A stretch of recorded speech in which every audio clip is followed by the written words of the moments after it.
dédé àsìkò yìí ẹ káàbọ̀ sí kànnì amóhùnmáwòrán BGI TV.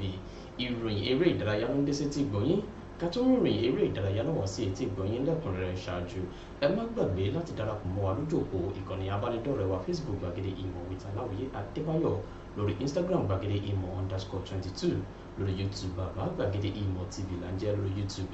Ẹ má gbàgbé láti subscribe láti máa rí àwọn ìròyìn wa àti àwọn ètò wa wọ̀rọ̀kọ̀ jọ̀kan bí a bá ṣe múlẹ̀. Bákan náà lórí ẹ̀rọ ayélujára TikTok bàbá gbàgede ìmọ̀ là ń jẹ́ lórí TikTok. Ààyè ṣí sílẹ̀ fún ìpolówó ọjà níkànnì amóhùnmáwòrán BGI TV.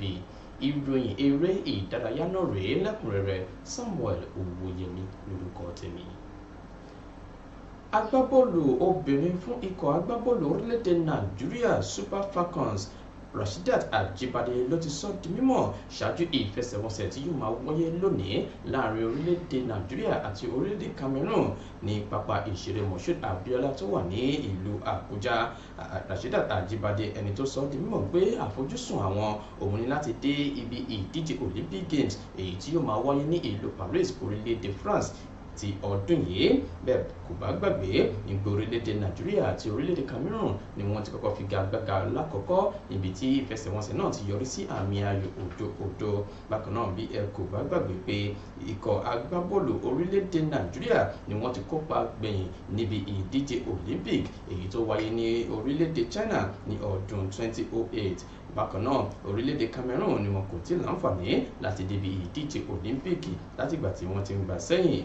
Ikọ̀ agbábọ́ọ̀lù orílẹ̀-èdè Cameroon ni wọn yóò máa figagbága pẹ̀lú ikọ̀ agbábọ́ọ̀lù orílẹ̀-èdè Nàìjíríà Super Falcons ní ìpele kẹta ti ìdíje kòmẹ́sẹ̀yọ fún ti ìdíje Olympic Games ti ọdún 2024. Àwọn méjèèjì ni wọ́n gbá àmì òdo ní ọjọ́ Ẹtì Friday ọ̀sẹ̀ tó kọjá nígbà tí ìfẹsẹ̀wọnsẹ̀ abala kejì náà yóò máa wáyé lónìí ní pápá ìṣeré Moshood Abiola tó wà ní ìlú Àbújá. Rasheedat Ajibade ẹni tí ó jẹ́ agbábọ́ọ̀lù ọwọ́ iwájú fún ikọ̀ Super Falcons ló ti wá sọ di mímọ̀ pé àfojúsùn àwọn ni láti gba tíkẹ́ẹ̀tì ìdíje Olympic.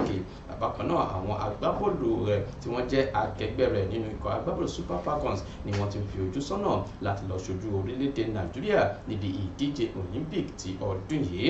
Bákan náà ló kádì ọ̀rọ̀ rẹ̀ nílẹ̀ nígbà tó sọ di mímọ̀ pé àǹfààní ńlá ni yóò jẹ́ fún òun bí agbábọ́ọ̀lù orílẹ̀-èdè Nàìjíríà àti pé òun kò tí ì láǹfààní láti kópa fún orílẹ̀-èdè Nàìjíríà níbi ìdíje Olympic kankan rí. Eléyìí ni àǹfààní ńlá tí yóò jẹ́ fún òun láti débẹ̀ pẹ̀lú àwọn akẹgbẹ́ rẹ̀. Ọ̀dọ́mọdé agbábọ́ọ̀lù ọmọ orílẹ̀-èdè Nàìjíríà tó ń gbá bọ́ọ̀lù lọ́wọ́ àárín gbogbo fún ikọ̀ agbábọ́ọ̀lù Inter Milan Ebenezer Akinsanmiro ló ti fi ọjọ́ àìkú Sunday àná fi ẹsẹ̀ kan bọ́ọ̀lù lórí pápá fún ìgbà àkọ́kọ́ fún ikọ̀ agbábọ́ọ̀lù Inter Milan níbi tí ikọ̀ agbábọ́ọ̀lù Inter Milan ti na ikọ̀ agbábọ́ọ̀lù Leeds pẹ̀lú àmì ayò 4-0 níbi ìdíje Italian Serie A. Akinsanmiro òun ló darapọ̀ mọ́ ikọ̀ agbábọ́ọ̀lù Inter Milan látinú ikọ̀ agbábọ́ọ̀lù Remo Stars nígbà tí wọ́n gbé wọlé ní ìṣẹ́jú tí ó jẹ́ ìṣẹ́jú 16 nígbà tí ìfẹsẹ̀wọnsẹ̀ náà ń lọ. Lásìkò ìṣẹ́jú 20 tó lò lórí pápá ó láǹfààní láti ṣe bẹ́ẹ̀ dàbí ọdún rọ̀bíòwe tó sì ṣe àǹfààní ńlá kan kí ìfẹsẹ̀wọnsẹ̀ náà tó tẹnubọ epo. Akinsanmiro ẹni ọdún 19 ni yóò máa tẹ̀lé ipa ẹsẹ̀ àwọn agbábọ́ọ̀lù bíi Nwankwo Kanu, Taribo West, Ọbáfẹ́mi Martins, Nwankwo Obiora Joe Obi àti Obinna Nsọfọ gẹ́gẹ́ bí àwọn agbábọ́ọ̀lù ọmọ orílẹ̀-èdè Nàìjíríà tí wọ́n ti gbá bọ́ọ̀lù jẹun nínú ikọ̀ agbábọ́ọ̀lù Inter Milan. Bákan náà Inter Milan ni wọ́n ti wà lókè téńté orí tábìlì ìdíje Italian Serie A pẹ̀lú àmì tí wọ́n fi ń la ikọ̀ agbábọ́ọ̀lù Juventus pẹ̀lú àmì 9 tí wọ́n sì ní àmì tí iye rẹ̀ tó 66 points lórí tábìlì náà. Bákan náà ni wọ́n ti jáwé olúborí fún ìgbà 10 ọ̀tọ̀ọ̀tọ̀ kan ìfẹsẹ̀wọnsẹ̀ tó wáyé lánàá. Ẹni tí ń ṣe agbábọ́ọ̀lù ọwọ́ ẹ̀yìn fún ikọ̀ agbábọ́ọ̀lù Manchester United Harry Maguire ló ti sọ di mímọ̀ pé níbi ìfẹsẹ̀wọnsẹ̀ tí àwọn ti jẹgba lọ́wọ́ ikọ̀ agbábọ́ọ̀lù Fulham ó ṣeéṣe kí òun gba káàdì pupa tí òun kò bá ṣọ́ra lọ́jọ́ tí à ń wòye látàrí pé òun fi agbábọ́ọ̀lù Adama Traoré sílẹ̀ láti ṣe ìrànlọ́wọ́ fún agbábọ́ọ̀lù akẹgbẹ́ rẹ̀ Alex Iwobi láti gbá góòlù tó jẹ́ góòlù àṣeyọrí wọlé níbi ìfẹsẹ̀wọnsẹ̀ náà. Harry Maguire ọmọ orílẹ̀-èdè England ló ti sọ di mímọ̀ pé tí wọ́n bá wo ìfẹsẹ̀wọnsẹ̀ náà dáadáa wọn yóò rí pé òun ti gba káàdì yellow card ṣáájú bí òun bá sì ṣe nǹkan fún agbábọ́ọ̀lù yìí ó ṣeéṣe kí wọ́n léwu dànù lórí pápá. Harry Maguire ló tún wá sọ di mímọ̀ sí iwájú pé àti pé bí àwọn agbábọ́ọ̀lù rẹ̀ akẹgbẹ́ rẹ̀ lórí pápá nínú ikọ̀ agbábọ́ọ̀lù Manchester United bí wọ́n ṣe gbá bọ́ọ̀lù lọ́jọ́ náà ni kò mú ìwúrí dání ló jẹ́ kí àwọn fìdí rẹmi níbi ìfẹsẹ̀wọnsẹ̀ náà. Lákòótán ó sọ di mímọ̀ wípé lásìkò yìí nǹkan ò rọrùn fún ikọ̀ agbábọ́ọ̀lù Manchester United bẹ̀rẹ̀ láti ọjọ́ tí àwọn ti pàdánù fún ikọ̀ sọ́wọ́ ikọ̀ agbábọ́ọ̀lù Fulham. Bákan náà ló sọ di mímọ̀ pé àwọn yóò máa gbìyànjú láti jáwé sóbì níbi ìfẹsẹ̀wọnsẹ̀ wọn tó kàn. Ikọ̀ agbábọ́ọ̀lù Liverpool tí wọ́n jáwé olúborí níbi ìdíje ife ẹ̀yẹ Carabao Cup lẹ́yìn tí wọ́n na ikọ̀ agbábọ́ọ̀lù Chelsea pẹ̀lú àmì ayò ẹyọkan sí òdo lọ́jọ́ àìkú Sunday. Níròyìn ti sọ di mímọ̀ wípé wọn yóò máa lọlé pẹ̀lú owó tí iye rẹ̀ tó €100 gẹ́gẹ́ bí owó àmúlọlé àti owó tí ó tọ́ sí wọn. Bákan náà ikọ̀ agbábọ́ọ̀lù Chelsea ni yóò máa gba owó tí iye rẹ̀ tó €50 gẹ́gẹ́ bí wọ́n ṣe mú ipò kejì níbi ìdíje náà. Bákan náà àwọn ikọ̀ agbábọ́ọ̀lù bíi Fulham àti Middlesbrough tí wọ́n dé ìpele ikọ̀ ẹlẹ́ni mẹ́rin níbi ìdíje ife ẹ̀yẹ Carabao Cup ni wọn yóò máa lọlé pẹ̀lú owó tí iye rẹ̀ tó €5,500 gẹ́gẹ́ bí ìròyìn ti ṣe fi ìdí rẹ̀ múlẹ̀. Bákan náà ni wọ́n sọ di mímọ̀ pé gbogbo àwọn ìfẹsẹ̀wọnsẹ̀ tí ó wáyé ni wọ́n ti ṣe àkọsílẹ̀ rẹ̀ torí ọjọ́ iwájú.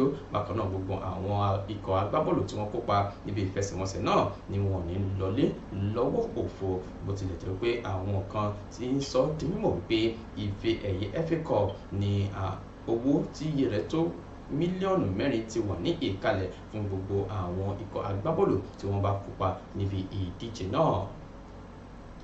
Lákòótán ẹni tó ti fi ìgbà kan rí jẹ́ agbábọ́ọ̀lù fún ikọ̀ agbábọ́ọ̀lù Everton ẹni tí orúkọ rẹ̀ jẹ́ Litai ni wọ́n ti rí pé ó jẹ̀bi ẹ̀sùn ìwà àjẹbánu ní ìlú rẹ̀ lórílẹ̀‐èdè China. Nítorí náà ni wọ́n ṣe dá ẹ̀wọ̀n gbére fún agbábọ́ọ̀lù yìí. Bí ẹ kò bá gbàgbé wípé Litai ló darapọ̀ mọ́ ikọ̀ agbábọ́ọ̀lù kan lórílẹ̀‐èdè England níbi ìdíje EPL níbi tó ti lo ọdún 4 pẹ̀lú ikọ̀ agbábọ́ọ̀lù Everton láti ọdún 2002 àti ọdún 2006 níbi tó ti fi ara hàn fún ìgbà 40 lórí pápá. Lẹ́yìn náà tí ó fẹ̀yìntì lẹ́nu bọ́ọ̀lù aláfẹsẹ̀gbá ló tún jẹ́ akọ́nimọ̀ọ́gbá fún ikọ̀ agbábọ́ọ̀lù orílẹ̀-èdè China. Wọ́n ní gẹ́lẹ́ tí ó bọ́lẹ̀ ní ipò akọ́nimọ̀ọ́gbá náà ló lọ́wọ́ sí àwọn ìwà gbígba rìbá àti àwọn ìwà àjẹbánu. Lẹ́yìn iṣẹ́ ìwádìí tí wọ́n fi múlẹ̀ lórí pé arákùnrin yìí agbábọ́ọ̀lù àná Litai ó jẹ̀bi gbogbo ẹ̀sùn tí wọ́n fi kàn lọ́rùn ni wọ́n fi rán lọ sí ẹ̀wọ̀n gbére.